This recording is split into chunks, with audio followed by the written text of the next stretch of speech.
today's video, I'm going to teach you how to sign in to Crunchyroll app in this Crunchyroll login tutorial. To get started, download the Crunchyroll app on your Android phone or iPhone if you haven't installed it yet. Once the app is on your device, open it to reach the welcome screen. This is where you'll begin the sign-in process. On the welcome screen, tap the login option. This will take you to the login page where you can enter the account details linked to your Crunchyroll account.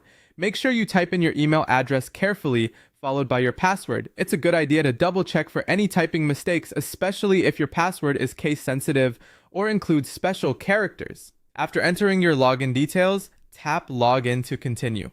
In many cases, this will sign you in right away. However, depending on your account security settings, Crunchyroll may ask you to complete an extra verification step. For example, you might need to enter a verification code sent to your email. If that happens, open your email inbox, find the message from Crunchyroll, and enter the code exactly as shown.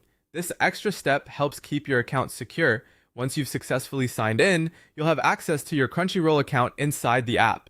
From there, you can start watching your favorite anime, check or update your watch list, and open your account settings whenever needed. If you use Crunchyroll regularly, staying signed in on your device can make it faster and easier to return to your shows later. If you forgot your password, don't worry. On the login screen, tap the Forgot Password option.